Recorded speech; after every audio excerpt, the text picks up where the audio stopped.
"That one," Rowan Hayes said and pointed. "Not at Savannah. Not at the woman in the silk dress who'd practiced her smile for a week. Not at any of the daughters Red Hollow had polished and presented like county fair ribbons." He pointed at Elena. Dirty boots, split knuckles, a broken hardware box tucked under one arm. The crowd didn't gasp. It went completely silent, the kind of silence that means everyone is thinking the same thing, and nobody will say it first. Her father's face went white. Savannah stopped breathing. And Elena Brooks, the forgotten one, the invisible one, the sister. Nobody ever chose, looked the richest man in Texas dead in the eye and did not look away. Before we go any further, if stories like this move you, please subscribe to this channel right now. Hit that bell so you never miss a single episode. And drop a comment telling me what city you're watching from. I want to see exactly how far this story travels. Now let's begin. The morning Rowan Hayes was expected in Red Hollow. Elena Brooks was already awake before the sun. Not because she was excited, not because she cared about the richest man in Texas riding into their dying little town. She was awake because the north fence had split again overnight, and if she didn't get to it before the cattle pushed through, they'd lose 3 head before breakfast, and her father would find something new to blame her for. She pulled on her boots in the dark, listening to the sound of her sister Savannah sleeping peacefully one room over, the soft, unbothered breathing of someone who had never once been asked to haul water or patch wire before dawn. Elena didn't resent Savannah for sleeping. She'd stopped resenting Savannah for most things a long time ago. What good did it do? The world had divided them at birth into 2 different categories of daughter, and no amount of anger was going to rearrange what their father had already decided. Savannah was the beautiful one. Savannah was the one being saved. Elena was just the one keeping everything from collapsing long enough for the saving to happen. She stepped out into the cold Texas morning and got to work. By the time the sun was properly up, she'd fixed the fence, moved the water barrel from the east side of the barn, found the leak in the roof of the storage shed, and eaten half a biscuit standing over the kitchen sink because there wasn't time to sit down. Her father came in while she was rinsing her hands. Gerald Brooks was not a mean man when he was sober. Elena had held on to that fact her entire childhood like a life raft. But he hadn't been sober before noon in going on 4 years, and the man who stood in the kitchen doorway with his hair uncombed and his shirt half-buttoned was not the father she was holding the life raft for anymore. "Is Savannah up?" he said. Not "good morning," not "thank you for the fence." "Not yet," Elena said. "Wake her. I need her dressed and presentable by 10. He rubbed his jaw, and even from across the room Elena could smell the bourbon from the night before still on him. "Rowan Hayes is coming through town today. The whole county's going to be there." "I know." "This is important, Elena." He said her name the way he always did, like it was an afterthought. "This family needs this match. Savannah needs to make an impression." Elena dried her hands on the dishcloth and turned around. "What about the Caldwell payment? It's due end of the month, and we're still 400 short." Gerald waved his hand. "That's what this is for. Rowan Hayes has more money than God. If Savannah plays this right, our problems are finished. And if she doesn't..." He looked at her the way he always looked at her when she asked a practical question, like she'd said something offensive. "She will. She's beautiful. Men like Rowan Hayes respond to beautiful." Elena didn't say anything else. There was nothing to say. She'd learned years ago that conversations like this one didn't have a destination she was invited to. She went to wake Savannah. Savannah Brooks at 21 was everything their small town had decided a woman was supposed to be.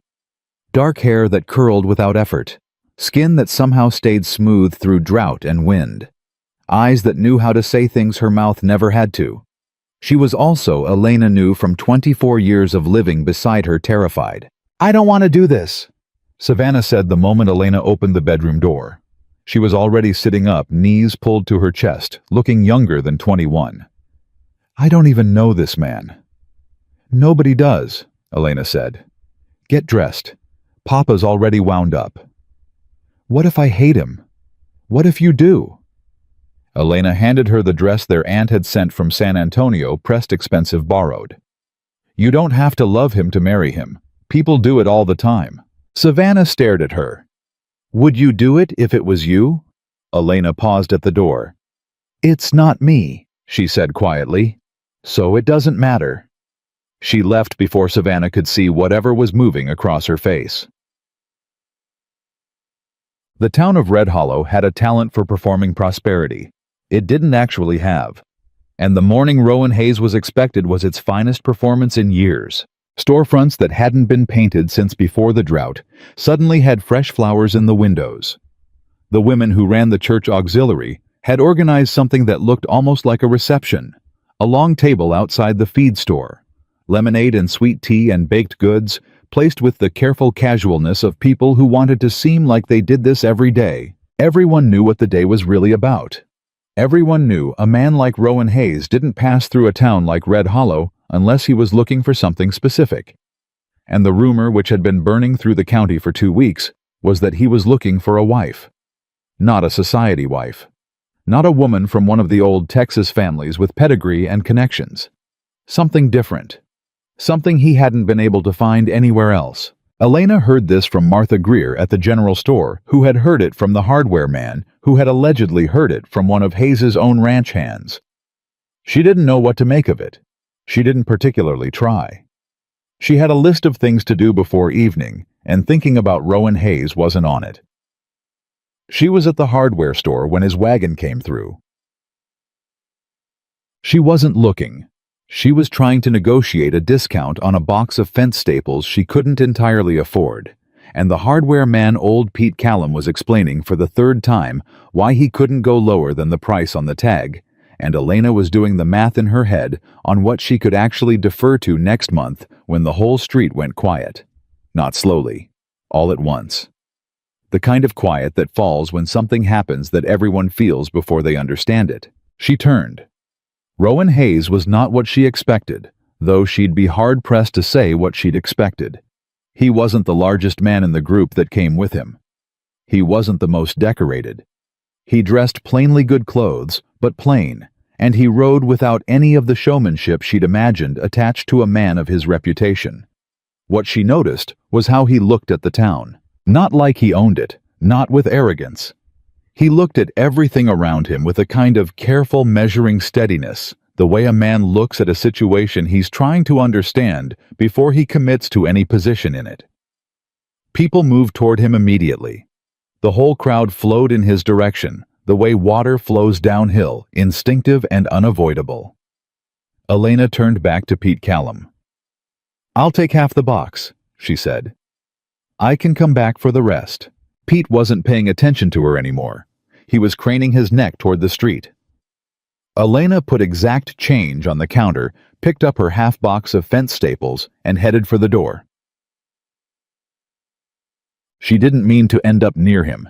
She was just moving through the crowd toward where she'd tied her horse, and the crowd had thickened faster than she'd calculated, and suddenly there was no clear path, and people were pressing together, and she was stuck closer to the center of things than she'd wanted to be.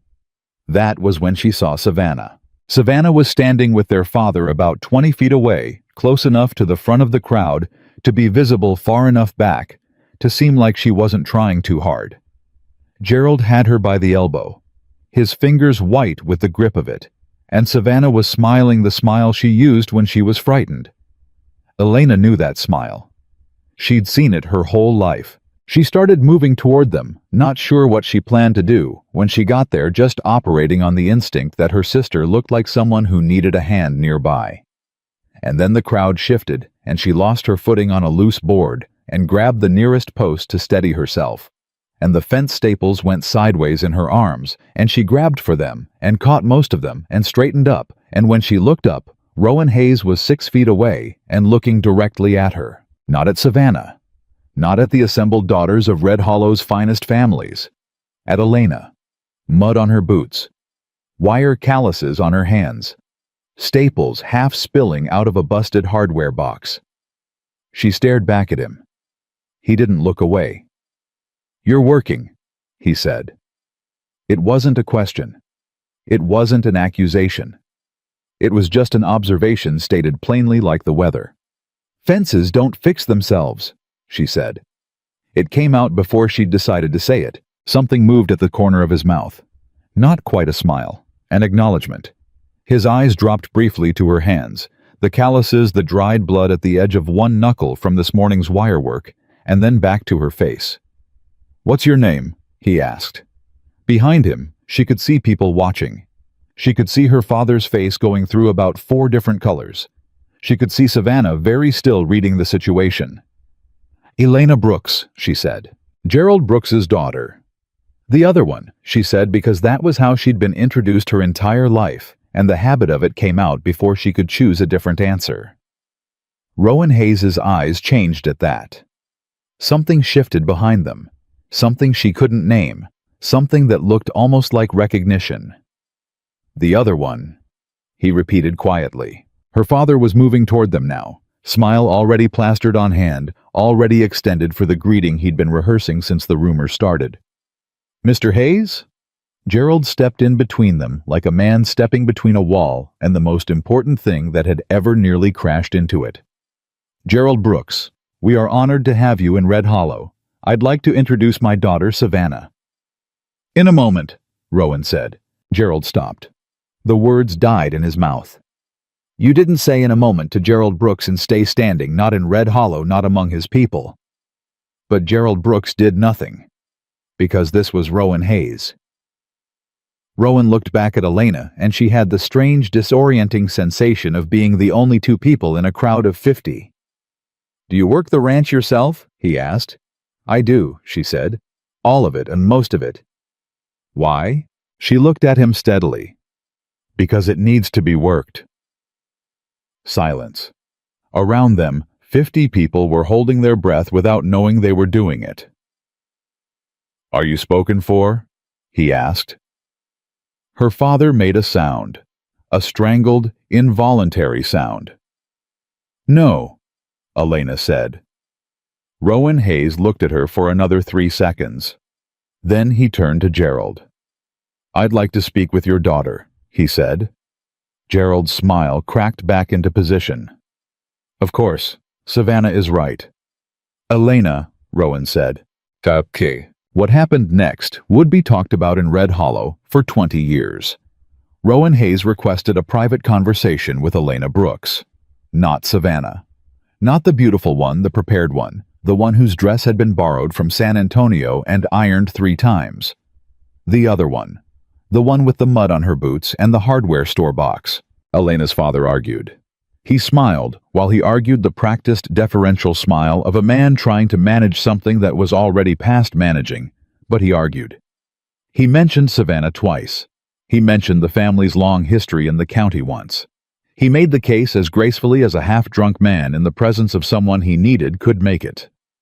Rowan heard him out without interrupting. Then he said quietly, "I appreciate that.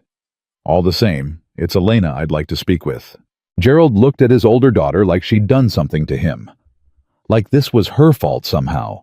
Like she'd arranged this to humiliate him. Elena kept her face still. She was good at that. 5 minutes, she said to Rowan Hayes. I have things to get back to. Something that might have been respect moved across his face. 5 minutes, he agreed. They stood apart from the crowd near the side of the feed store, and Elena was aware of every eye in Red Hollow trying to look like it wasn't looking at them. You want to tell me what this is actually about, she said. I'm looking for a wife, he said. I gathered. Not a decorative one. She looked at him. I'm not sure how to take that. As a compliment, he said. I've met enough decorative women.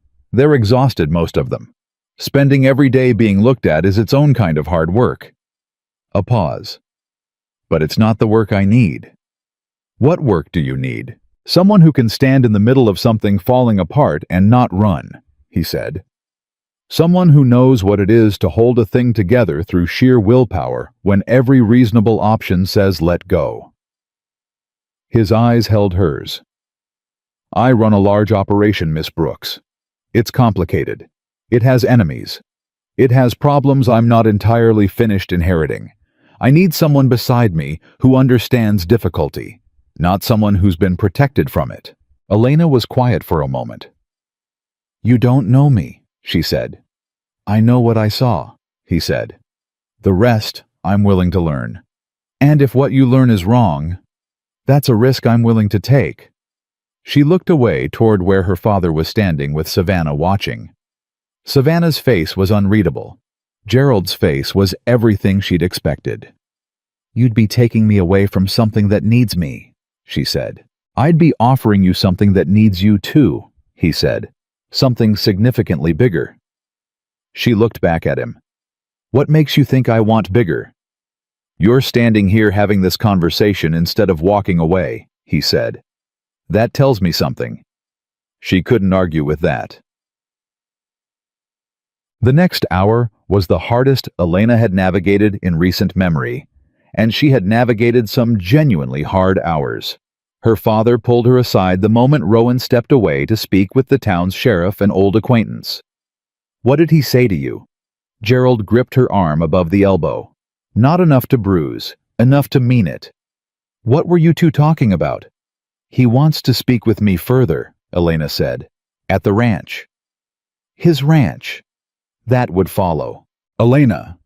His voice dropped into the register it used when he was trying to be careful through the layer of drink. You are not what he needs. This man runs an empire. He needs a woman who can present herself properly, who can what?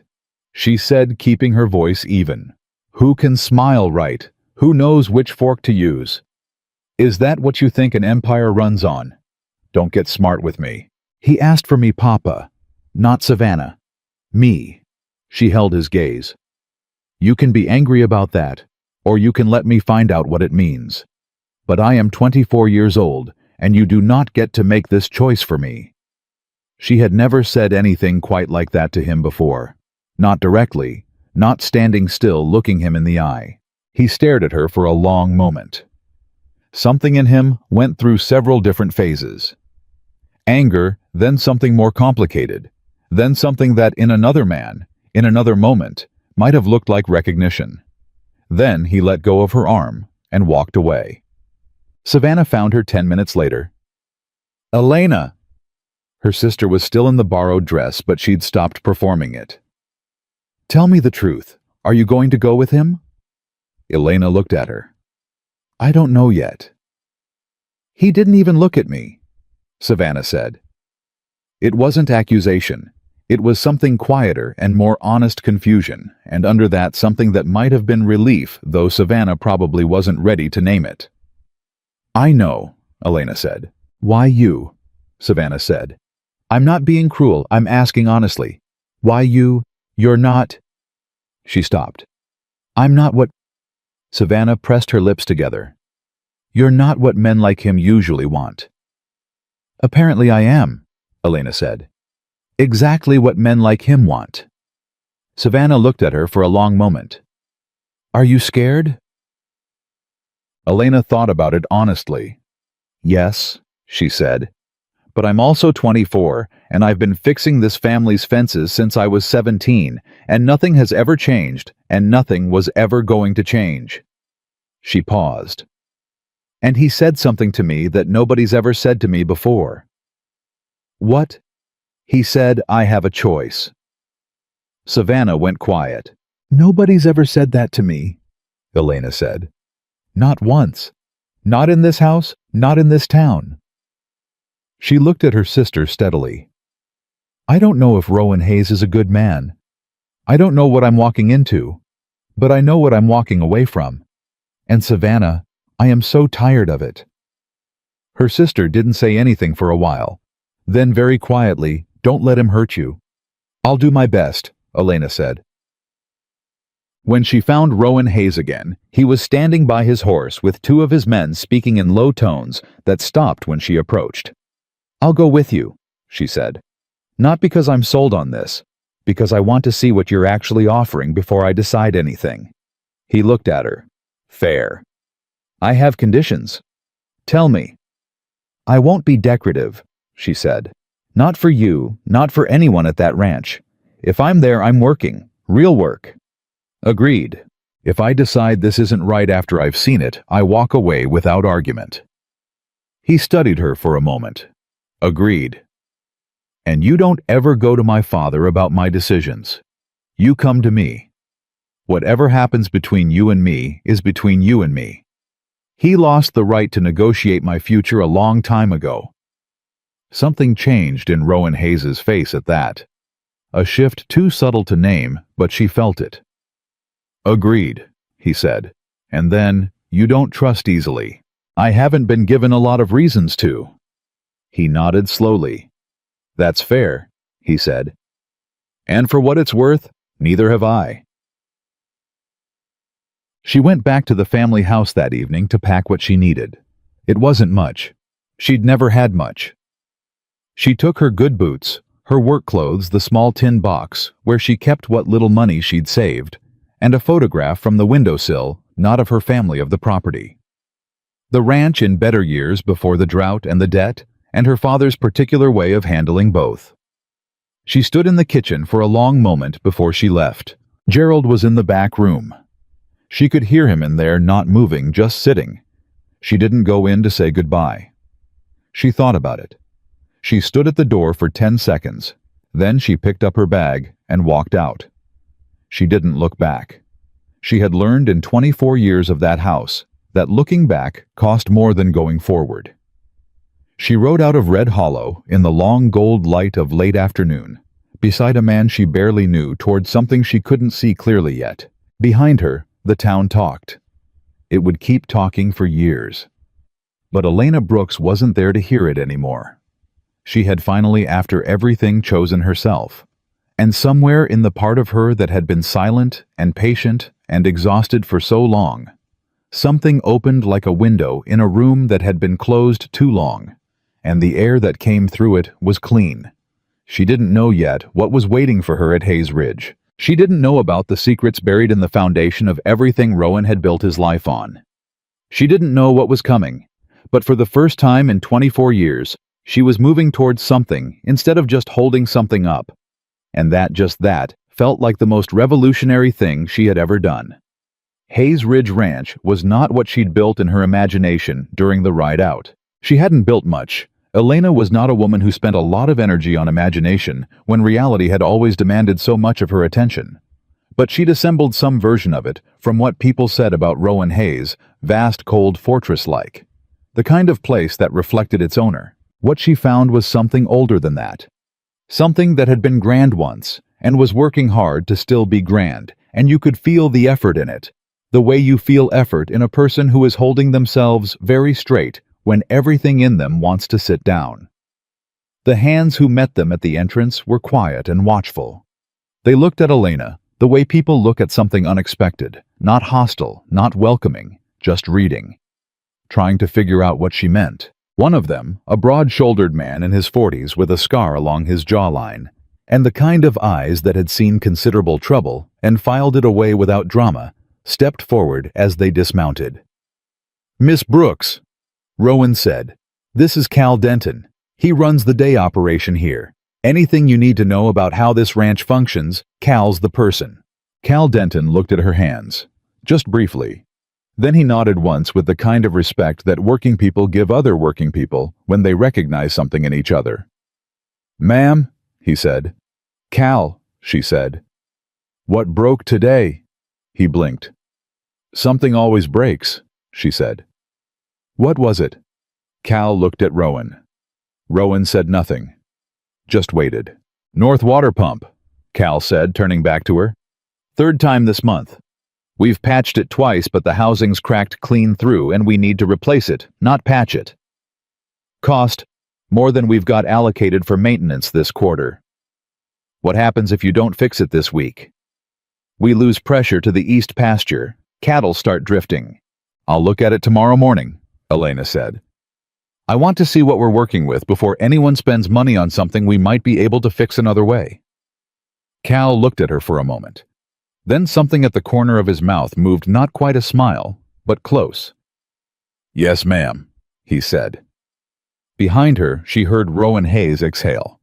She couldn't tell what it meant. The house inside was large and quiet, in the particular way of places where there hasn't been enough people for the space in a long time. It wasn't dirty. It wasn't uncared for. It was just empty of something that houses need when they're built the size this one was built. A woman named Dorothy ran the household. She was 60-something, efficient, suspicious of strangers, and absolutely committed to not showing it. She gave Elena a tour of the relevant parts of the house with the brisk energy of someone completing a task, and Elena followed and listened and asked 3 questions that made Dorothy slow down slightly each time and reconsider. "You know how a ranch house actually runs?" Dorothy said finally. It came out like an accusation. "I ran one," Elena said. "Not as big, but the same problems." Dorothy looked at her for a long moment. "The last woman who came to look at this place," she said, "asked me if we had someone to do her laundry." "I do my own laundry," Elena said. Dorothy nodded slowly. "Dinner's at 6, she said. "Mr. Hayes eats at the table. He expects company for it." "I'll be there," Elena said. Nick, dinner with Rowan Hayes was not comfortable, and it was not supposed to be. They were 2 people sitting across from each other who did not yet know what the other was, and were both smart enough not to pretend otherwise. He asked her questions. Practical ones at first about the ranch she'd grown up on, about the specific problems they'd faced with the drought, about what solutions she'd tried, and which had worked and which hadn't. He listened with total attention, the kind of listening that doesn't perform itself, that doesn't nod at the right moments to seem engaged. He just went still and took in what she said. "You knew the Caldwell note was coming due," he said at one point. "I've known for 8 months, she said. "My father knew for 6. He decided the solution was Savannah." "And you didn't agree?" "I agreed that we needed a solution," she said. "I didn't agree that selling my sister was one." She met his eyes. "For what it's worth, I don't think you were the villain in that plan. I think my father was." "Savannah would have been miserable," Rowan said. "Savannah would have survived," Elena said. "She's stronger than people give her credit for when they stop treating her like a prize." A pause. "She's just never been given a reason to use it." Rowan was quiet for a moment. "Is that what happened to you? You were given reasons?" "I was given no choice," she said. "That's different from reasons." He looked at her. "Is it?" "Yes," she said. "Reasons can be wrong. Having no choice just makes you, whatever you end up being." He poured more coffee without asking if she wanted it. She did so. She didn't object. "I want to be straightforward with you," he said, setting the pot down. "This ranch has problems, not just operational ones. There are things I've inherited from my father that I'm still working through. If you stay, you'll find them. I'd rather you hear some of it from me than stumble into it." Elena set down her cup. "Tell me." "Not tonight," he said. "Tonight, you need to sleep, but soon." "Don't wait too long," she said.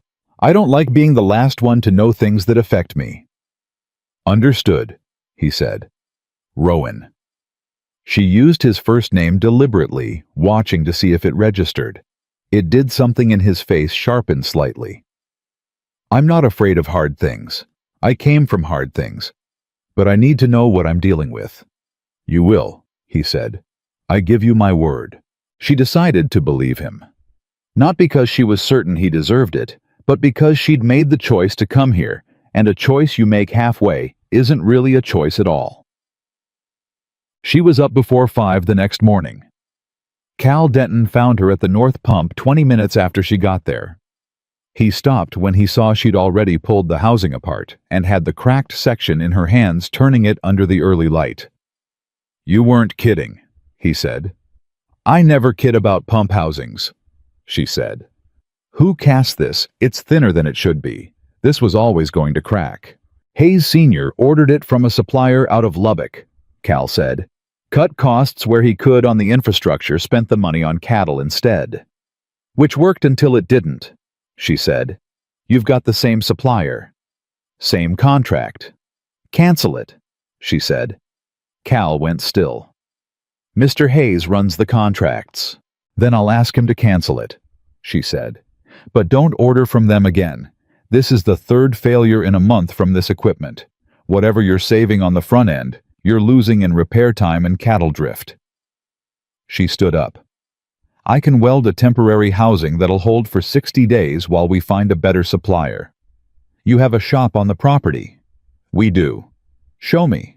Cal stood there for a moment, looking at her the way people look at something that doesn't fit the category they put it in. "Ma'am," he said finally, "where exactly did you come from?" "Red Hollow," she said. "That's not what I meant." She almost smiled. "I know," she said. "Show me the shop, Cal." The ranch hands started watching her differently by the end of the first week. Not warmly necessarily. She hadn't earned warm yet, and she wasn't trying to rush it. But they watched her the way working people watch someone who shows up where they're not expected and does the work without making a performance of it, with a kind of cautious assessing attention that was the beginning of something. She fixed the pump housing. She found a rotten section in the feed barn floor before one of the hands walked through it. She sat down with the ranch's account ledgers on the third evening and spent 4 hours going through them with the focused silence of someone reading a story they already suspect is going to end badly. It was going to end badly. Not immediately. But the margins were thinner than they looked from the outside, and there were expenses that didn't add up, and payments going somewhere that wasn't labeled clearly, and she flagged 4 of them and brought them to Rowan the next morning. He looked at them. He was quiet for a long time. "You found these in one night," he said. 4 hours, she said. "I wasn't trying to find anything. I was just reading."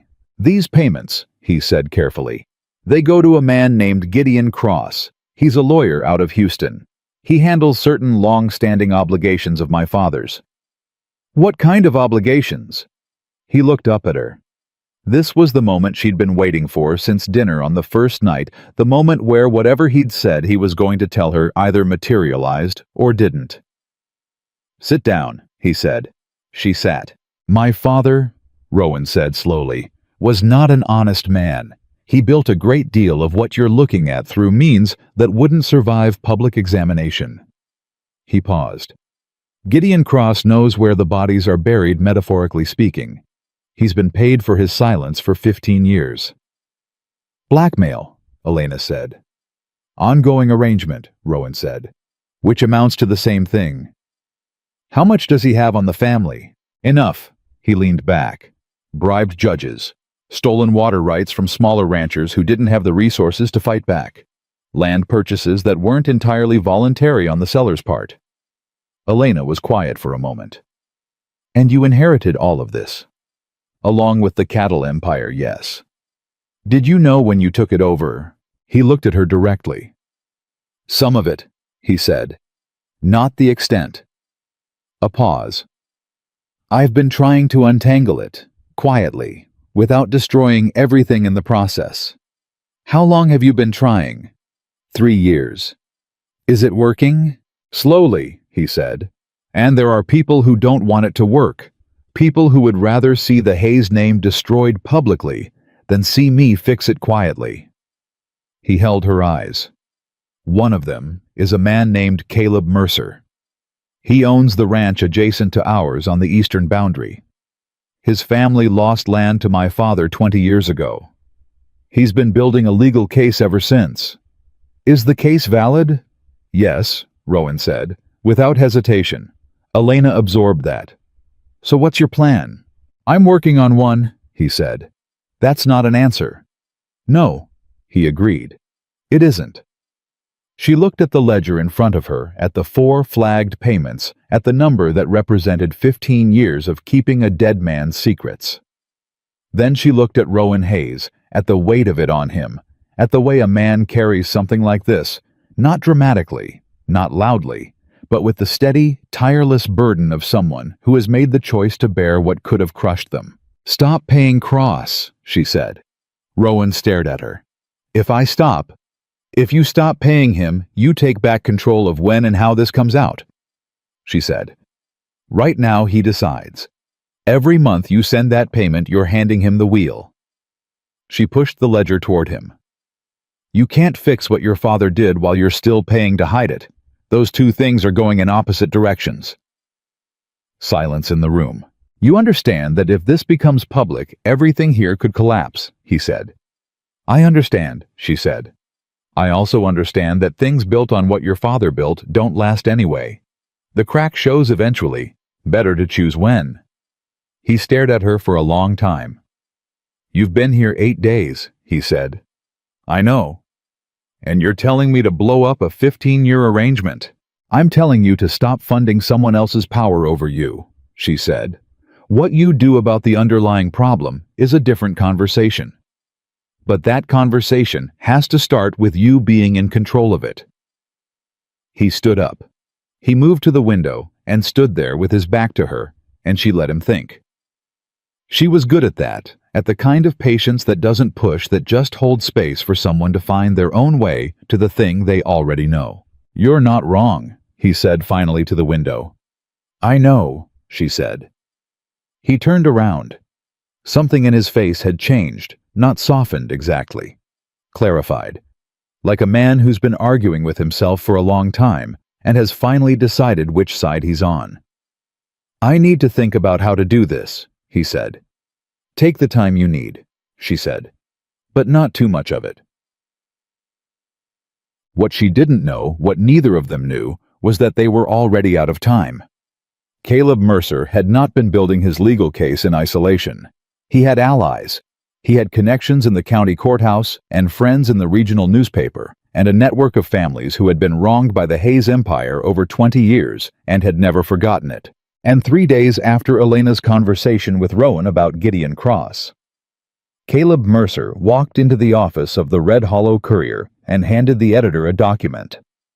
The document was a copy of a deed transfer from 1903. It showed a parcel of land that was currently part of Hayes Ridge, 80 acres of prime grazing land along the Eastern Creek, changing hands under circumstances that included the signature of a judge who had been on the Hayes payroll for a decade.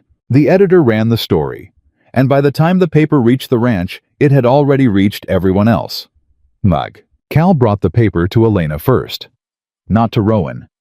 She understood why after she read it. Cal had worked this ranch for 22 years. He knew what this story meant for the men who depended on it for their livelihoods, for their families, for everything they'd built their adult lives around. He brought it to her because in 8 days she had become, without anyone deciding it, the person on this property who people brought hard things to. She read it twice. Then she found Rowan. He was in the stable. She knew because that was where he went when he needed to think without being looked at. She'd noticed that already, the specific route he took when something was pressing on him. You've seen it, she said. He didn't turn around. Mercer moved faster than I expected. What are you going to do? I don't know yet. Rowan. She stepped closer. Your men are going to ask you that question within the hour. You need an answer before then. Not a full plan, just a direction. People can survive uncertainty if they believe someone knows which way forward is. He turned. His face was controlled in the way of a man who has trained himself out of showing the things that move through him, but she was learning his face, learning the slight shifts that the control couldn't entirely flatten. I should have dealt with this before now, he said. Yes, she said, but you didn't, and here we are. That's not... He stopped, almost smiled without warmth. You're remarkably unsentimental. I grew up without the luxury of sentiment, she said. Talk to your men, today, before they hear more from the newspaper than they heard from you. And say what? The truth, she said, as much of it as you can. She held his eyes. They've worked for you for years. They deserve better than silence. Something moved across his face, something old and complicated and tired. My father would have handled this very differently, he said. I know, Elena said. That's exactly why I'm asking you to do it the other way. He looked at her for a long moment. This woman who had been in his house for 8 days and had already reached through every wall he'd spent years constructing, not with force, not with calculation, but with the simple, relentless gravity of someone who tells the truth and expects it in return. Gather the men, he said. She nodded. I'll get Cal. She turned to go. Elena. She stopped. I don't... He paused. I'm not accustomed to this. To what? To someone telling me what needs to be done and being right about it.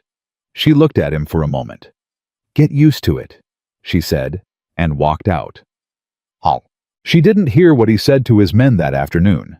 She wasn't invited, and she didn't try to be. That was his moment, his responsibility. And there are things a person has to do alone, even when they have someone beside them. But she heard from Dorothy, who heard from the foreman's wife, that Rowan Hayes stood in front of 30 ranch hands and told them the truth about what his father had done and what he'd been trying to untangle, and what the newspaper story meant, and what he planned to do about it. He didn't make excuses, Dorothy said, and there was something in her voice that sounded like surprise, and underneath the surprise, something that sounded like relief. Good, Elena said. He mentioned you, Dorothy added, watching her. Elena looked up from the account ledger she was still working through. What did he say? Dorothy was quiet for a moment. He said he'd been given good counsel, she said carefully, and that he intended to follow it. Elena went back to the ledger, but her hand turning the page was not entirely steady. Something was happening in her. Something she didn't have the vocabulary for yet. Something that was equal parts terrifying and solid, like the first boards of a floor you're not sure can hold your weight, but you step onto anyway because there's nowhere else to stand. She turned the page. She kept working. Outside across the yard, Rowan Hayes was talking to his men, and somewhere in the county, Caleb Mercer was reading the morning paper and waiting to see what the Hayes family would do next. He had no idea what was coming.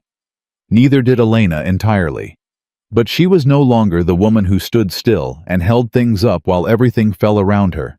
She was something else now, something she was still becoming, still figuring out the edges of.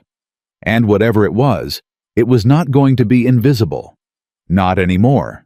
Caleb Mercer did not wait for a response. That was what Elena learned about him in the 48 hours after the newspaper story ran. He was not a man who gave space for the other side to gather itself. He'd spent 20 years building toward this moment, and now that it had arrived, he intended to move through it like water through a cracked dam. Fast and in every direction at once. The first thing that happened was the cattle. Cal came to Elena before dawn on the third day after the story, and the look on his face told her everything before he opened his mouth. How many? She said. 230 head, he said. East pasture, gone overnight. Stolen or scattered. Scattered would have left tracks going different directions. These tracks go one way. He paused. East. East was Mercer land. Elena was already moving. Get Rowan. He's already at the pasture. Then get me a horse. Jeg. Rowan was standing at the fence line when she arrived, and she could see from 30 yards away that he was working hard to stay controlled. 2 of his best men were with him, and they were all looking at the same thing, a clean cut in the fence wire, precise and deliberate, the kind of cut that takes planning and tools and a specific intention. This wasn't random, she said. No, Rowan said. Mercer. Has to be, or someone working for him. Can you prove it? He looked at her. Not yet. Then don't say it publicly, she said. Not until you can. She walked the fence line reading it. How long would it take to round up scattered cattle from his property? If they're on his land legally, we can't just go get them, one of the hands said. We'd need a court order, Rowan finished. His voice was flat. Which goes to Judge Harlan's court. And Harlan has been looking for a reason to put a ruling against the Hayes family for 15 years. Elena turned around. Is Harlan one of the judges your father bribed? A beat of silence. Yes, Rowan said. Then Mercer picked his moment carefully, she said. He waits until the story breaks, until your credibility is already damaged. Then he takes cattle and forces you into a courtroom where the judge already hates you. She looked at him steadily. He's not coming for the cattle, Rowan. The cattle are just the opening move. He's coming for the ranch. The 2 ranch hands looked at each other. One of them, Young, maybe 22, with the kind of face that hasn't yet learned to hide what it feels went pale. Rowan said nothing for a moment. Then, "What do you recommend?" "Don't go to Harlan's court," she said. "File in the district court instead. It'll take longer, but you won't be walking into a room where the outcome is already decided." She paused. "And in the meantime, go see Mercer yourself." "Excuse me, not with lawyers, not with threats." She held his gaze. "Go see him, man to man. Tell him you know what your father did to his family was wrong, and you want to talk about making it right." Rowan stared at her like she'd suggested something in a foreign language. "He's not going to—" "Maybe not," she said. "But if you go and he refuses, that tells you something about whether this is really about justice or just about destruction. And if he listens even for 5 minutes, you've started something different than a war." "Men like Mercer don't sit down for tea," one of the hands muttered. "I'm not asking him to," Elena said, not unkindly. "I'm asking him to sit down as a human being, with another human being who's willing to admit something wrong was done." She turned back to Rowan. "Your father never did that. That's the one thing Mercer never got. An admission." She let that land. "It doesn't fix everything, but it changes everything." Rowan looked at her for a long time. The morning wind moved between them. "You are the most unusual woman I have ever met," he said. "I'll take that," she said. "Are you going—" Another pause. Then, "Not alone." "Good," she said. "I'm coming with you." They rode to the Mercer property that afternoon, just the two of them. No ranch hands, no lawyers, no weapons beyond what any person carries for basic safety on open land. Caleb Mercer met them on the porch. He was a lean, weathered man in his mid-50s with the kind of face that had been handsome once and was now just hard. Not cruel, but packed tight with years of grievance and patience and the specific exhaustion of someone who has been waiting a very long time for something they were owed. He looked at Rowan. He looked at Elena. His eyes stayed on Elena slightly longer, with a kind of puzzlement that wasn't hostile. "Hayes," he said. "Mercer," Rowan said. "Thank you for seeing us." "I haven't asked you to sit yet," Mercer said. "No," Rowan said. "You haven't." Silence. A long one. The kind that has history in it. "Who's she?" Mercer said, nodding toward Elena. "Elena Brooks," she said before Rowan could answer for her. "I'm Rowan's—" She paused for just a fraction of a second. "I'm part of the ranch." Mercer's eyes moved over her, the work clothes, the directness, the complete absence of the social performance most women used in situations like this. "Brooks," he said. "Gerald Brooks's girl?" "The other one," she said. Something flickered in his face. "Gerald Brooks is an idiot," he said with the calm certainty of long acquaintance. "We agree on that," she said. Mercer almost smiled. He didn't, but it was close. He looked back at Rowan. "Say what you came to say." Rowan took one breath. Then he said it plainly, without softening, without the legal hedging Elena had half expected him to use. "My father stole from your family. The land transfer in 1903 was fraudulent. He bribed the judge. He knew exactly what he was doing, and he did it anyway, because he could." A pause. "I can't give you back 20 years. I can't undo what he built on what he took. But I am telling you, standing here, that what he did was wrong. And I want to talk about what right looks like from here." Mercer was very still. Elena watched him. Watched the thing that moved across his face. Not softness, nothing that simple. Something more complicated. The particular shift that happens in a person when they've been waiting so long to hear a specific thing said out loud that the actual saying of it is almost too much to process at once. "Your father," Mercer said very slowly, "told my father that if he tried to fight the transfer, he'd make sure the whole county knew things about our family that would make us unwelcome anywhere in Texas." He paused. "There was nothing to know. He was bluffing. But my father was 63 years old, and he had grandchildren, and he didn't have the fight left in him." Another pause. "He died 2 years later. I always believed—" He stopped. That the stress of it killed him, Elena said quietly. Mercer looked at her. Yes. Nobody spoke for a moment.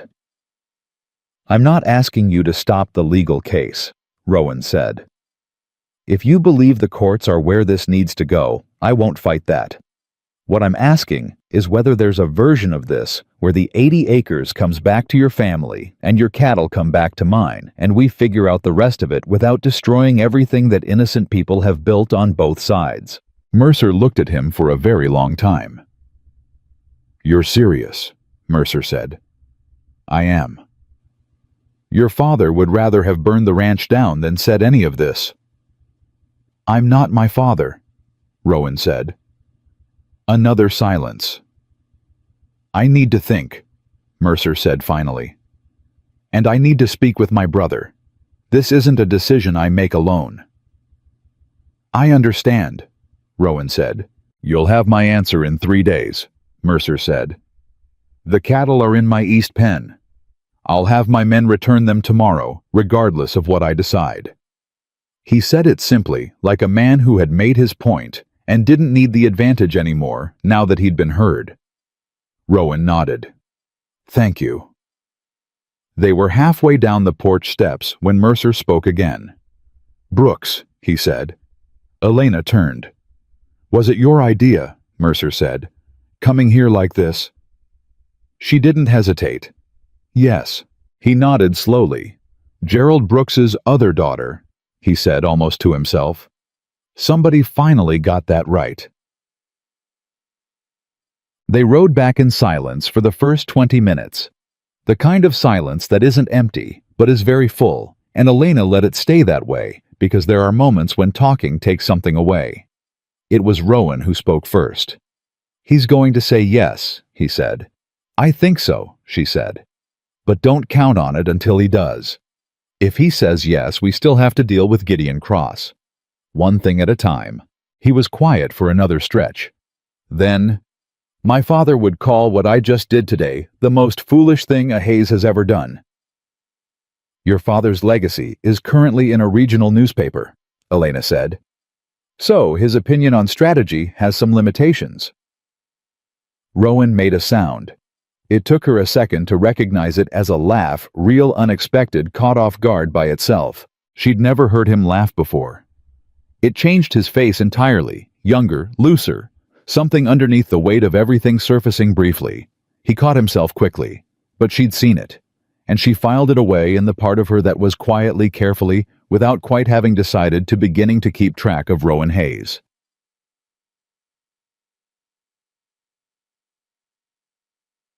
They were 3 days from Mercer's answer when the second blow landed. It came from inside.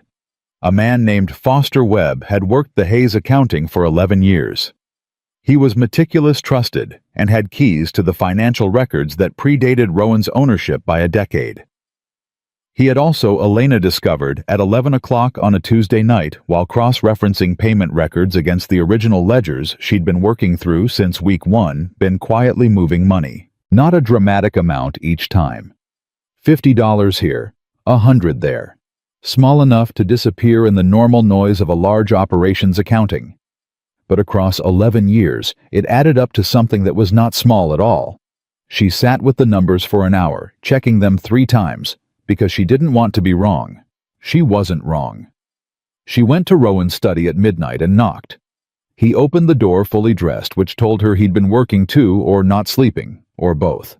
She put the ledger on his desk without preamble and pointed. He bent over it. He was quiet for a full 2 minutes. Foster, he said, not a question. 11 years, she said. Your father's tenure and yours. He may have started it under your father and just kept going because nobody was looking closely enough. I trusted him completely, Rowan said. I know. I defended him to Cal last year.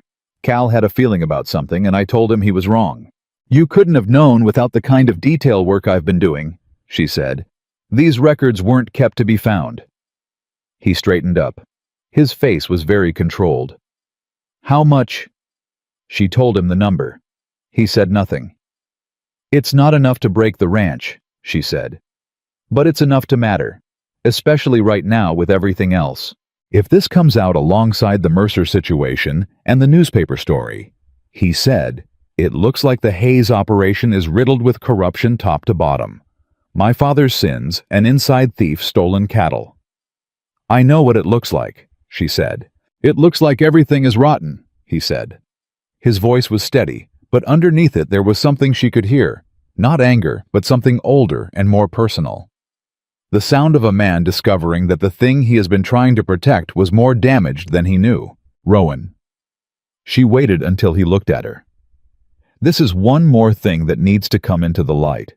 Not because it's comfortable.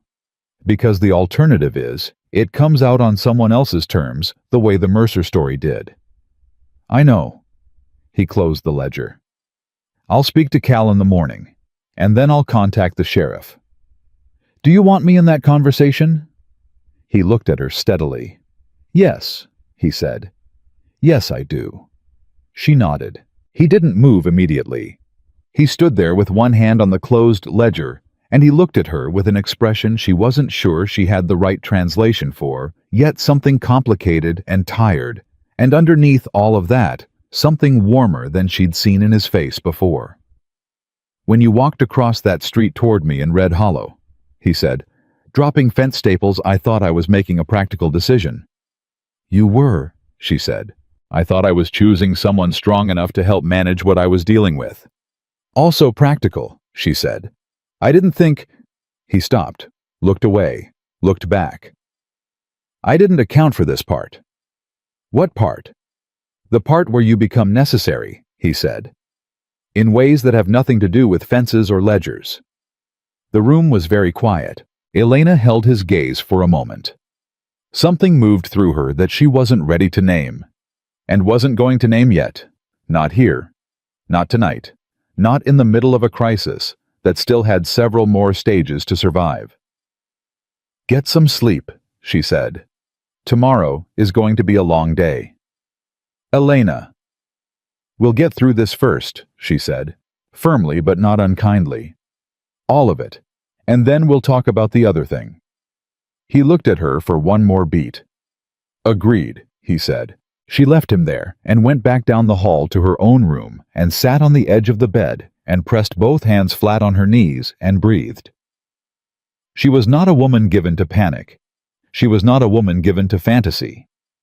She had spent 24 years building a practical relationship with reality, because reality was the only thing that had ever actually shown up for her. But something was shifting underneath her life, underneath everything she'd thought she understood about what her life was going to be, and she could feel it the way you feel the ground shift before you can name an earthquake. She wasn't afraid of it.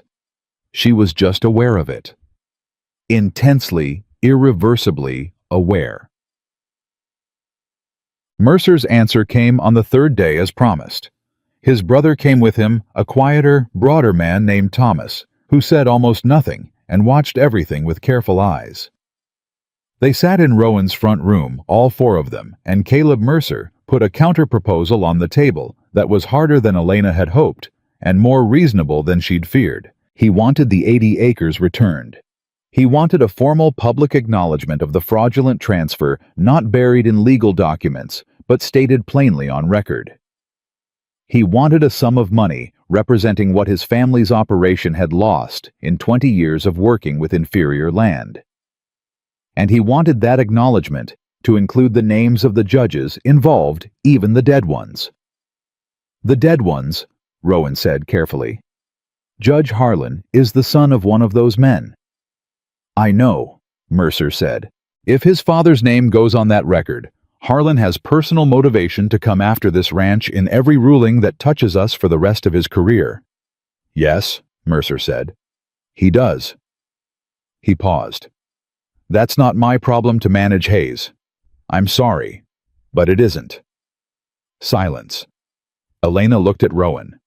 He was sitting very still with the look she was learning to read, the look of a man who is doing rapid, comprehensive math on something that doesn't have clean numbers. Then she looked at Thomas Mercer, who had said nothing this entire meeting, and who was watching her with the same careful, assessing attention she'd felt from him since they'd walked in. Mr. Mercer, she said, addressing Thomas directly. He blinked, surprised she thought it being spoken to. What do you actually want? Thomas looked at his brother. Caleb made a small gesture. Go ahead. I want my kids to grow up without inheriting this fight, Thomas said. His voice was quiet and straightforward.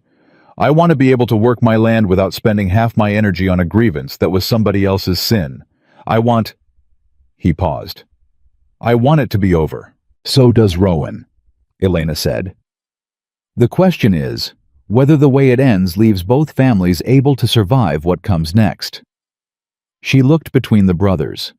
If Harlan becomes an active enemy of this ranch, the financial strain of fighting his rulings could force a collapse that means the Mercer settlement never gets fully paid. You win the battle and lose the restitution. Caleb Mercer frowned. You're asking us to protect Hayes from consequences. No, she said. I'm asking you to think about which consequences actually serve your family and which ones just make you feel like justice happened while the real outcome falls apart. She held his eyes. The judges can be named. The record can be clear. But there's a way to structure how it's disclosed that keeps Judge Harlan from making it personal. That protects the restitution. That protects Thomas's kids from inheriting a second round of this. Another silence. Thomas leaned toward his brother and said something very quietly. Caleb listened. His jaw moved. Something worked itself out in his face that had clearly been working for a very long time. You negotiate, he said to Elena finally. Yes, she said. For Hayes. With Hayes, she said. There's a difference. He looked at Rowan. Is there? Yes, Rowan said. And the way he said it, the particular, uncomplicated certainty of it, made something in Elena's chest pull tight in a way she didn't examine. Caleb Mercer sat back. I'll work with your structure, he said, on the disclosure, but the acknowledgement is public, and it is complete, and it happens within 60 days. He stood. So did Thomas. And Hayes, if this goes sideways. If I find out in 6 months that this was a maneuver to buy time. It isn't, Rowan said. If it is? Mercer continued. I will not come to you first. I will go directly to every newspaper in the state. Understood, Rowan said. They shook hands, all 4 of them, and Caleb Mercer, on his way out the door, stopped and looked at Elena one more time. Your father, he said, really is an idiot. The worst kind, she agreed. The kind who doesn't know it. He left. The door closed. The room was very quiet. Cal, who had been standing in the back, let out a breath that sounded like it had been held for about 40 minutes. That's the most unlikely thing I've seen in 22 years on this property, he said. Elena sat back down in her chair and pressed her hands flat on her knees the way she'd been doing lately when something large moved through her and she needed to keep it from showing entirely. Rowan was looking at her. That negotiation, he said quietly. That was necessary, she said. That was more than necessary. She met his eyes. I told you, I'm not here to be decorative. He held her gaze for a moment that was a beat too long to be entirely professional. Then Cal coughed pointedly, and the moment broke. But Elena knew, and she was fairly certain Rowan knew that something had shifted in the room that the cough hadn't put back where it was. Something was building between them, not gently, not slowly. The way things build in a place where both people have spent their whole lives being too practical for anything that didn't serve a purpose suddenly, and with the terrifying momentum of something that has already been true for longer than either person was ready to admit. Outside, the Texas sun was dropping low. Somewhere on the property, Foster Webb was going about his evening unaware that Elena had found the 11 years of careful theft in his numbers. Somewhere in Houston, Gideon Cross was waiting for a payment that wasn't coming. And somewhere in all of it, in the middle of inherited corruption and stolen cattle and fraudulent deeds, and a man learning to be different from his father, something that had nothing to do with any of it was quietly, stubbornly refusing to wait any longer. Foster Webb did not go quietly. Elena had expected denial, the standard performance of a man caught, the insistence that the numbers were wrong, that there was an explanation, that someone else had access to those records. What she hadn't expected was anger. Real anger, the kind that comes from somewhere deeper than guilt. The kind that has been sitting in a person so long, it's become structural. Webb stood in Rowan's office with the ledger open in front of him, and he looked at Elena and said, "You had no right to go through those books." "The books belong to the ranch," Elena said. "You've been here 6 weeks," he said. 6 weeks, and you're dismantling everything." "I found what was already there," she said. "I didn't put it there." "You don't understand how this operation runs," he said. "You don't understand what I've done for this family. 11 years. I kept these books through everything, through Hayes Sr. dying, through the transition, through drought years, when there was barely enough to make payroll." "And through all of that," Rowan said very quietly from across the room, "you helped yourself." Webb's jaw tightened. "Small amounts," he said. "Amounts that don't." Rowan's voice didn't rise. It went the other direction, lower, flatter, with the particular weight of a man who has decided not to be cruel, but will not be moved. "Don't tell me the amounts were small. Don't tell me you deserved it. Don't tell me what you've done for this family, as though that cancels what you took from it." He paused. "I trusted you completely. 11 years. That's what makes the amounts large." Webb looked at him. Then he looked at Elena with an expression that was equal parts hatred and something almost like bewilderment, the look of a man trying to understand how a woman who'd been on the property 6 weeks had found in one night what 11 years of careful concealment had hidden. "You're going to the sheriff," Webb said. It wasn't a question. "Yes," Rowan said. "When?" Webb nodded slowly. Something collapsed in his face, not remorse exactly, but the specific deflation of a man whose structure has fallen and who is only now beginning to understand what he's been holding up. "My wife," he said. "She doesn't know. She had nothing to do with—" "I know that," Rowan said. "Dorothy will make sure she's all right until you've resolved this." It was a harder kind of mercy than softness would have been, practical, clear, no strings. Webb's throat moved. He didn't say thank you. He just nodded again and left the room. The silence he left behind was thick. Cal, standing in the doorway, exhaled. "That's the second person I'd have sworn on my life was solid," he said. "Your father, and now Foster." "My father's judgment created the conditions," Rowan said. "Webb chose his own actions. Those aren't the same thing." He looked at Cal steadily. "Are there others you're uncertain about?" Cal was honest. Elena had noticed that about him, the way he didn't dress things up. "2 people I want to watch more closely," he said. "Nothing I can point to, just instinct." "Trust your instinct," Elena said, "and let me know what you find." Cal looked at her with the expression he'd been giving her more frequently over the past weeks. Something between respect and a kind of wonder he was too practical to ever say out loud. "Yes, ma'am," he said, and left. The weeks after Webb were the hardest in a different way than the weeks before him had been. The crisis with Mercer was moving toward resolution slowly, with the careful deliberateness of 2 families trying to dismantle 20 years of grievance without destroying the practical present in the process. The 80 acres was surveyed. A lawyer not connected to either family drafted the formal acknowledgement. Rowan reviewed it, made 2 changes, and signed it without drama. Mercer signed it 4 days later.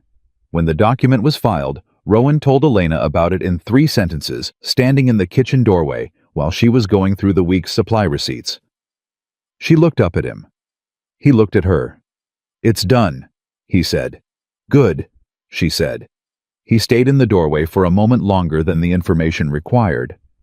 "You should feel something about that," she said. "It was a significant thing." "I feel several things about it," he said. "Most of them are complicated." "That's allowed?" she said. He went back to what he was doing. She went back to the receipts. But something had changed in the house that morning. Some pressure that had been present for so long, it had become the background atmosphere of the place, lifted slightly, like the moment after a long storm, when the air is different and you realize only then how heavy it had been. Gideon Cross arrived in person 3 weeks after Rowan stopped the payments.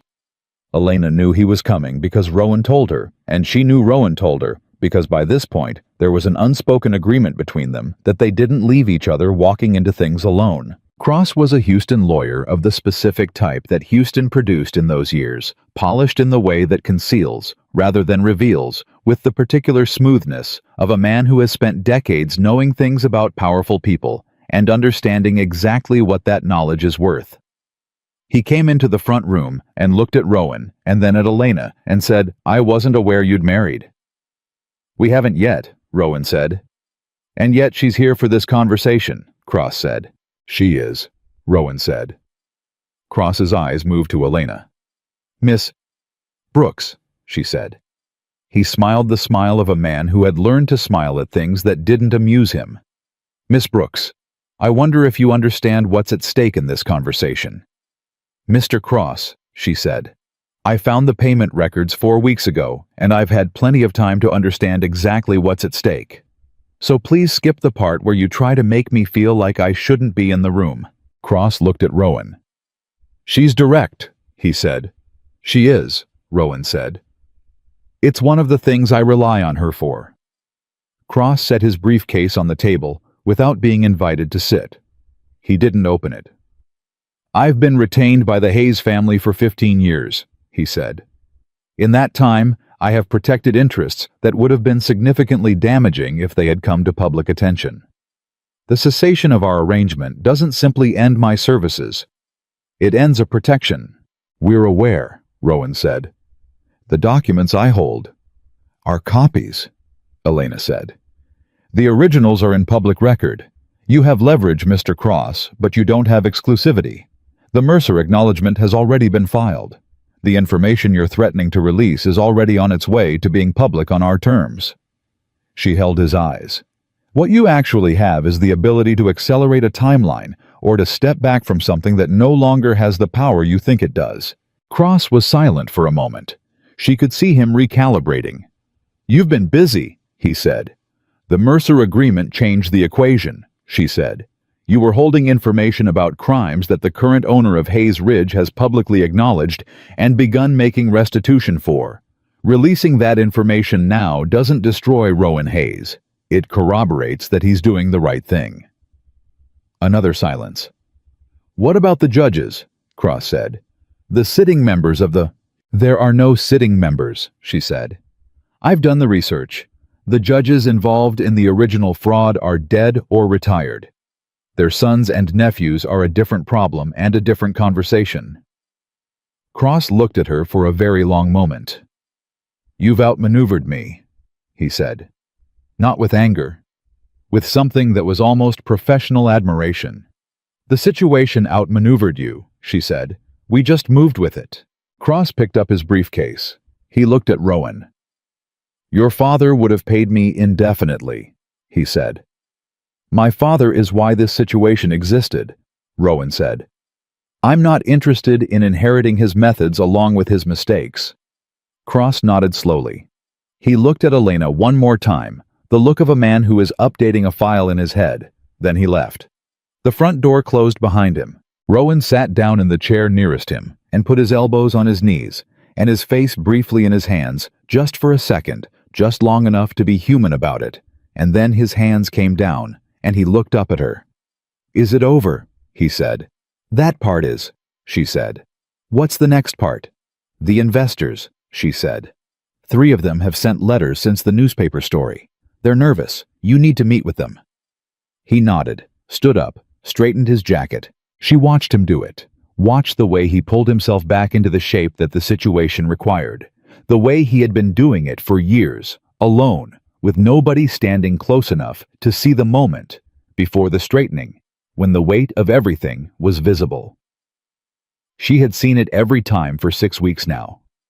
And every time, something in her pulled toward him in a way that was no longer possible to categorize as practical.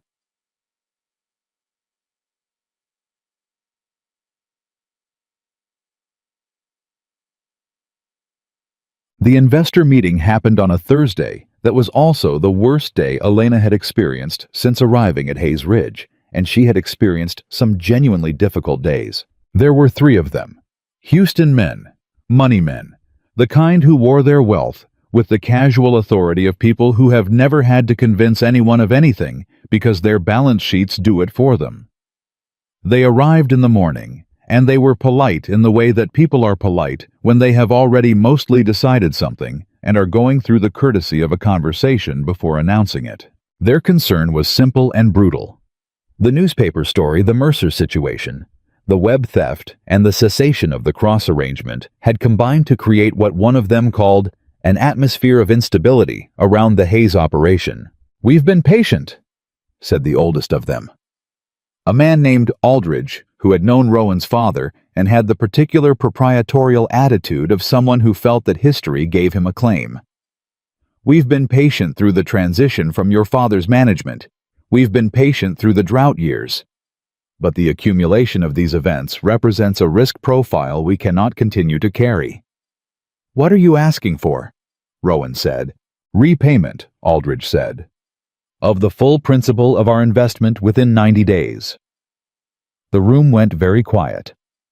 Elena did the math instantly, and she knew from the way Rowan's face didn't change the careful, controlled stillness that was his version of the numbers hitting him that he was doing it too. 90 days. Full principal. 3 investors. It was not possible. Not while also honoring the Mercer restitution. Not while replacing equipment and rebuilding operations. Not while absorbing the financial gap that Webb's theft had left in 11 years of accounting. The math said bankruptcy. One of the other investors, younger, less certain of himself, watching Aldridge, the way younger men watch older ones when they're not entirely comfortable with what they've agreed to, shifted in his chair. Elena looked at him. "Mr. Pierce," she said, and he startled slightly at being named. "Is this what you want, or is this what you came to say?" Pierce blinked, looked at Aldridge, looked back at her. "I beg your pardon." "You've been shifting in that chair for 20 minutes, she said. "You haven't said anything. I'm asking if you agree with the position."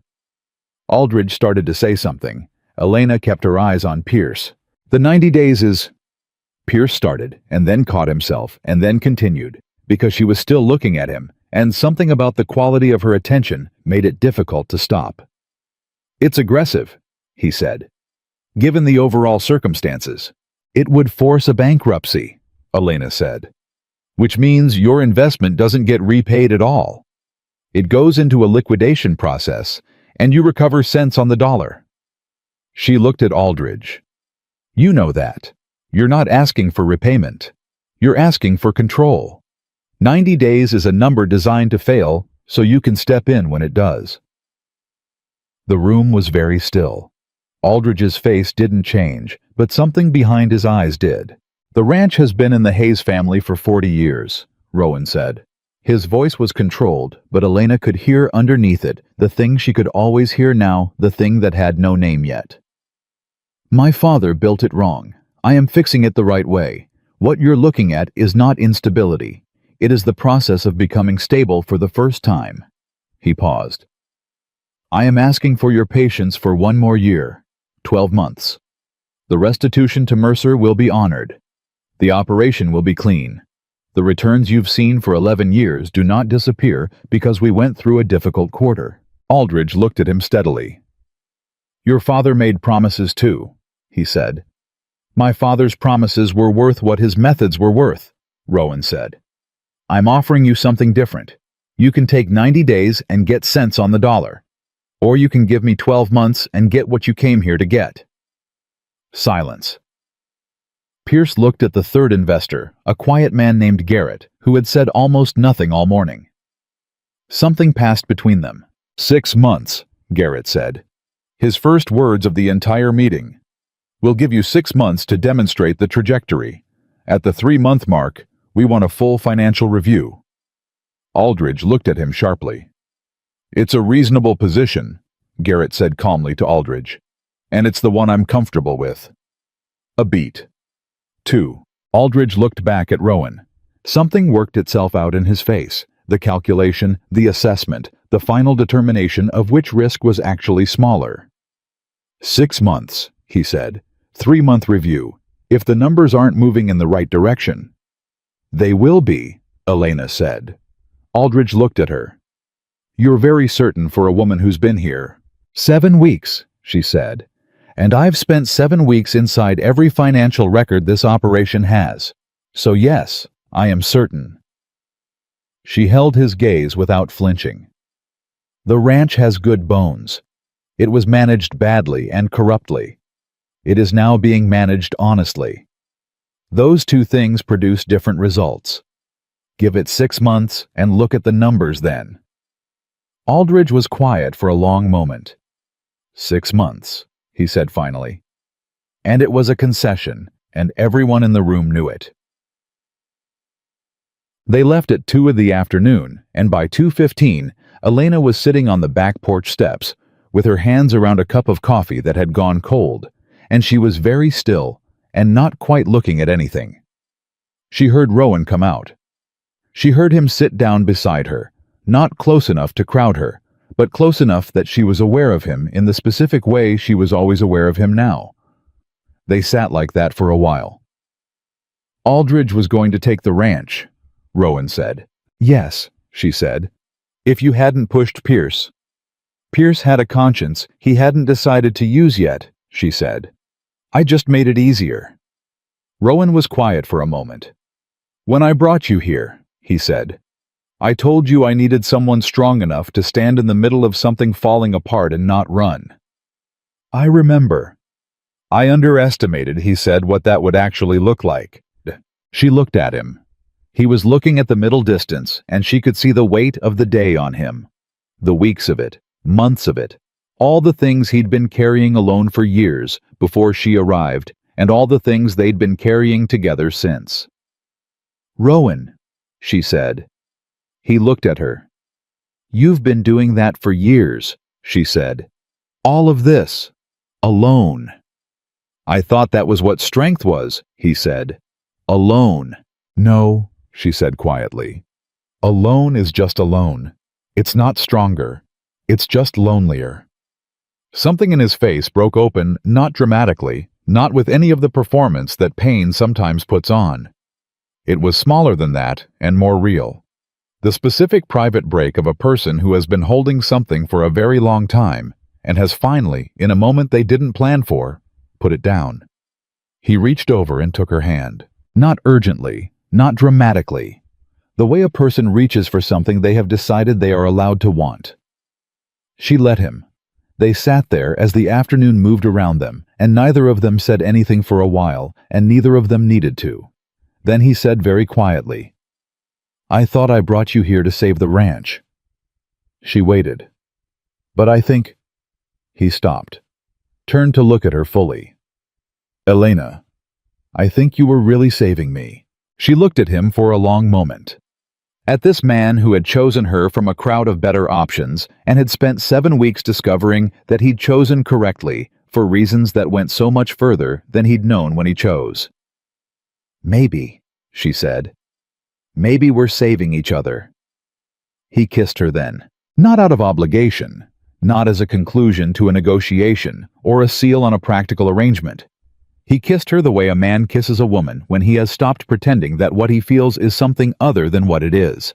And Elena, who had spent 24 years being invisible, being useful, being the other one, being the one who held things up so other people could be chosen, kissed him back, because she was chosen. Completely. Without qualification. And for the first time in her entire life, she let herself believe she deserved it. Behind them, through the kitchen window, Dorothy watched for exactly 2 seconds, pressed her lips together hard to keep the smile from becoming undignified, and went back to what she was doing.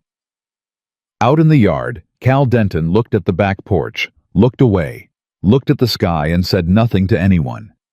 Some things didn't need commentary. Some things just needed to be. The 3-month financial review fell on a Tuesday in early spring, and Elena had been ready for it since the Monday 3 weeks before it. She knew the numbers cold, not because she'd memorized them the night before, but because she had lived inside them every day since she arrived. Every supplier contract renegotiated. Every operational cost cut that didn't cut into the welfare of the people doing the work. Every new partnership built on terms that were fair instead of just advantageous. She had the ledgers in her head, the way a musician has a piece of music not as data, but as something she understood in her bones. Aldridge arrived first, then Pierce, then Garrett, who shook her hand before he sat down, which was new and which she noted without comment. Rowan laid the documents on the table.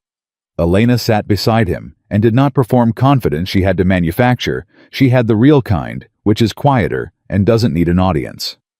Aldridge put on his reading glasses and went through the numbers without speaking for 11 minutes. Elena counted.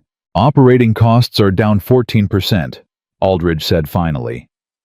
17 in the East Pasture Division specifically, Elena said. The supplier contract revision Cal implemented in January accounts for most of it. Revenue is stable despite the drought continuation. We diversified the cattle mix in February, she said. Hardy breeds for the dry section's premium stock on the creek-adjacent land we reclaimed in the Mercer Agreement. Different markets, different margins. Aldridge looked up at her over his glasses. The Mercer Agreement added productive land. Yes, she said. That was part of the calculation. You calculated that before the agreement was signed, he said. It wasn't quite a question. It made the agreement easier to commit to, she said. Doing the right thing is simpler when it also makes operational sense. I don't think those two things have to be in opposition. Aldridge looked at her for a moment with the expression of a man revising a file he thought was complete. Then he looked at Garrett. Something passed between them, a small, almost invisible acknowledgement. The trajectory is satisfactory, Aldridge said. He took off his glasses. I'll say plainly, I expected to come here and find reasons to accelerate the original timeline. I did not find them. I know, Elena said. He looked at her steadily. You're not surprised. No, she said. He almost smiled. No, I don't suppose you are. He stood and the other two stood with him, and he extended his hand to Rowan first and then to Elena. 6 months stands. We'll review again at the end of the term. They left. Cal, who had been waiting in the hallway with the patience of a man who understood that some moments needed to be witnessed from a slight distance, appeared in the doorway. Well, he said. 6 months confirmed, Rowan said. Cal nodded slowly. Good, he said. And then to Elena. You want to come look at the east pump replacement? I think we found a better solution than what I was planning. She was already standing up. Show me, she said. Behind her, she heard Rowan say something to himself too quiet to catch, and she didn't turn back for it. But she heard the tone of it. And the tone was something she'd never heard from him in the first weeks, something easy, something almost light. She kept walking and carried that sound with her like something worth keeping. They were married on a Saturday in May, when the land was as green as it got in that part of Texas, which wasn't very green, but was honest. And honesty was something both of them had decided to build everything on. It was a small ceremony. Elena had not wanted anything large, and Rowan had not pushed for it. And the result was something that fit them, the people who actually mattered, standing in a room that had seen hard times and was still standing. Dorothy cried. She tried not to and failed completely, and then gave up trying with a dignity that somehow made the crying seem intentional. Cal did not cry. He stood very straight and looked at the far wall and blinked more than usual. Thomas Mercer came. His brother Caleb did not, which was honest. They had reached a working peace, not a friendship, and nobody was pretending otherwise. Thomas shook Rowan's hand and then turned to Elena and said, "You're good for this county," which was the most any of them had expected from that direction, and more than enough. Gerald Brooks was not invited. Savannah was. She came alone, having driven 3 hours from the town she'd moved to after things at the family ranch had finally completely fallen apart, which they had 6 weeks after Elena left, in the way things that have been held up by one person fall apart when that person stops holding them. Gerald had sold what remained of the cattle to cover the Caldwell debt, and the property was leased to a neighbor, and Gerald was living with his sister in Amarillo, which was probably better for everyone, including Gerald. Savannah arrived looking different from the last time Elena had seen her, less practiced, less performed. Harder in some ways, more real in others. She hugged Elena in the kitchen before the ceremony, and Elena let her, and they stood like that for a moment longer than either of them had planned. "You look like yourself," Savannah said when she pulled back. "I feel like myself," Elena said. "Is that what this is?" Savannah looked around at the kitchen, at the house, at the life that was visible in every detail of it. "Feeling like yourself. That, and working harder than I've ever worked in my life," Elena said. Savannah laughed, a real one, surprised out of her. "That tracks," she said. Then more quietly, "I'm sorry. For things I should have said differently. For things I should have seen sooner." "You saw them when you could," Elena said. "That's generous." "It's accurate," Elena said. "We were both in the same house, Savannah. Neither of us got out of it without damage. You just wore yours differently." Her sister looked at her for a long moment with the specific expression of someone who is being offered something they're not entirely sure they deserve. Then she nodded once and squared her shoulders and said, "Okay, tell me where to stand." The 6-month review came and went with the same result as the 3-month review, numbers moving in the right direction. Aldridge progressively less adversarial. Pierce increasingly willing to speak his own mind in the room, Garrett quietly satisfied. By the end of the year, Hayes Ridge was not the operation it had been under Rowan's father. It was different in ways that took longer to see than a balance sheet showed. Former enemy ranchers now borrowed equipment from Hayes' hands and returned the favor. Families that had been ruined by old water rights theft were farming creek-adjacent land under fair lease agreements that Elena had drafted herself. The ranch school, a small thing 2 mornings a week, Elena's idea and Dorothy's execution, had 17 children in it, including 4 from the Mercer property. People noticed. The county noticed, and then the region, and eventually a journalist from the San Antonio paper came to do a story that was not about corruption and fraud, but about what happened after, about what rebuilding looked like when it was done with honesty instead of just with money. The journalist asked to speak with Rowan. Rowan answered questions for 40 minutes. Then the journalist asked to speak with Elena. She sat across from him and answered every question straight. "How did you know the negotiation with Mercer would work?" he asked. "I didn't," she said. "I knew it was the only approach that could work. That's different from knowing it would." "What's the difference?" "Certainty is a luxury," she said. "You work with what you know is right, and you accept that the outcome isn't guaranteed. If you wait for certainty before you do the right thing, you'll be waiting your whole life." He wrote that down. "People in Red Hollow," he said, trying to be diplomatic about it, "say you were overlooked. Before all this?" "Yes," she said. "Does that?" "No," she said before he finished the question. "It doesn't make me angry. Not anymore." She paused. "It took a lot of people not seeing me for me to get very good at seeing things myself. I don't know that I would have been useful here if I'd been looked at my whole life instead of looking." He stared at her. "You can write that down too," she said.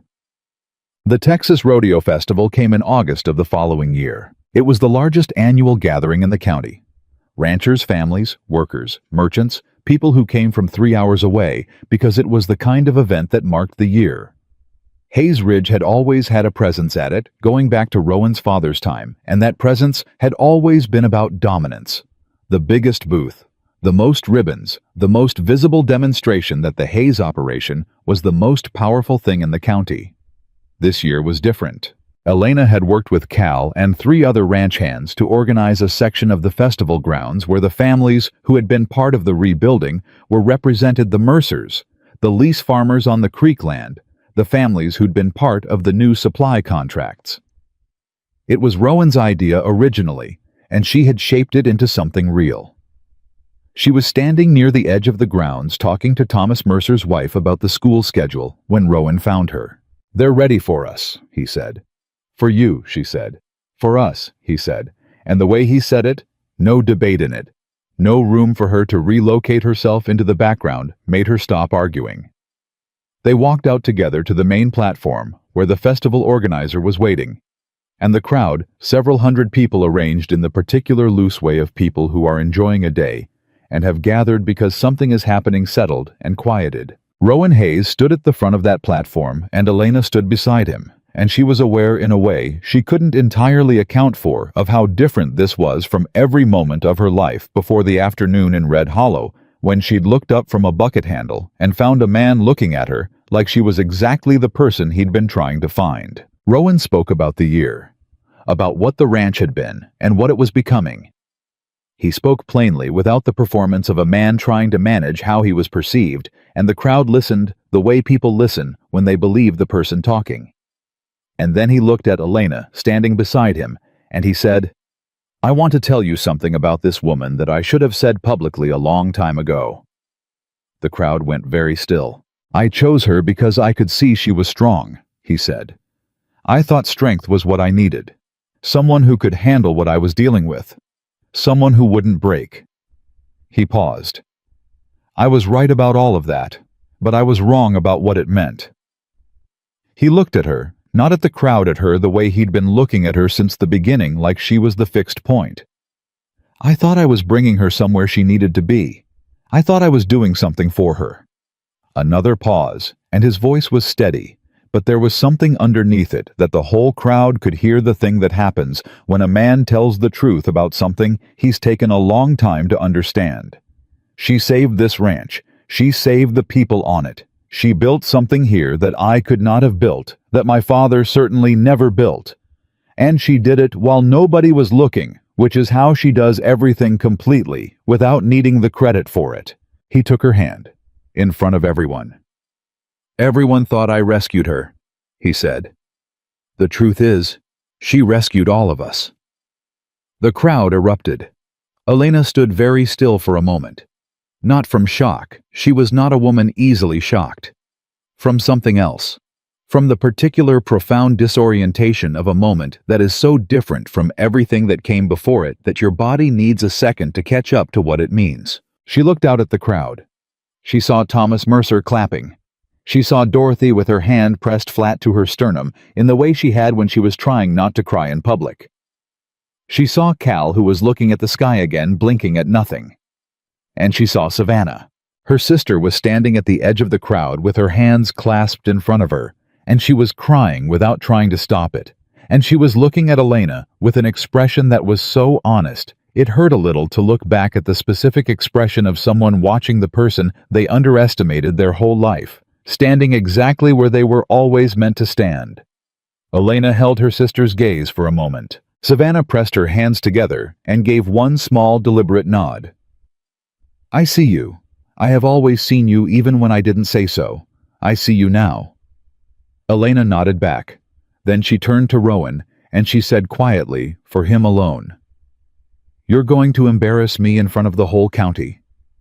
"Good," he said. "I'm serious." "So am I," he said. And he was smiling fully, without the habitual control that usually limited it. And the smile was the one she'd been catching glimpses of since that first night over coffee. The one that belonged to the version of him that existed underneath the weight of everything he'd been carrying.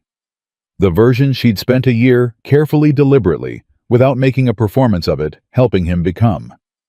She squeezed his hand once, hard. He squeezed back. Later that evening, after the festival had wound down and the crowds had gone and the grounds were quiet, Elena sat on the platform with her boots off and her feet on the edge, and a cup of coffee that was actually warm for once, and Rowan sat beside her, and neither of them needed to fill the quiet. After a while he said, "What are you thinking about?" "The north pump," she said. He looked at her. "At this exact moment. It's been making a sound it shouldn't be making," she said. "Cal said it was fine, but I want to look at it tomorrow before it becomes next month's emergency." Rowan was quiet for a moment. Then he said, "I love you." She looked at him. "I know we've been—" He paused. "I know I've been slow to say it plainly." "You've been saying it for a year," she said, "just not with those words."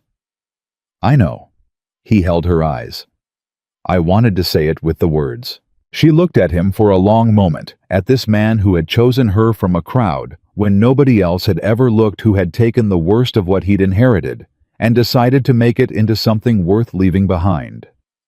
Who had learned over the course of one hard and necessary year that strength and love were not opposites, that a man could carry both without one destroying the other. "I love you too," she said, plainly, without decoration. He nodded like something had been confirmed that he'd been working on the proof of for a while. "Now," she said, standing up and picking up her boots, "I'm going to sleep because I'm getting up at 5 to look at that pump before it becomes your problem." "Our problem," he said. She looked back at him over her shoulder. "Our problem," she agreed. And that small word, that single syllable that had never in 24 years of her life applied to anything she had or built or carried, was everything. She walked off the platform into the warm Texas evening, and behind her she heard him stand and follow. And she did not look back this time either, but for an entirely different reason than the last time she hadn't looked back. The last time she hadn't looked back, she was leaving something that had taken everything from her. This time she was walking towards something that had given it all back. The forgotten daughter. The invisible sister. The other one. Elena Hayes stood on land that had been rebuilt with her hands and her honesty, and her refusal to be less than she was, and she was none of those things anymore. She was a woman who had been seen completely loved without condition and chosen not despite who she was, but because of every single part of it. And that was not a thing the world had given her. That was a thing she had walked into the fire to find and carried home herself, and built with her own 2 hands into something that would outlast all of them, every enemy, every drought, every inherited sin, every person who had ever looked past her and seen nothing worth stopping for. She had been worth stopping for all along. She had always been worth stopping for. And now the whole county knew it, the land knew it. Her children would grow up knowing it without ever having to learn it the hard way, because she had paid that price already completely, so they would never have to. That was what strength really looked like.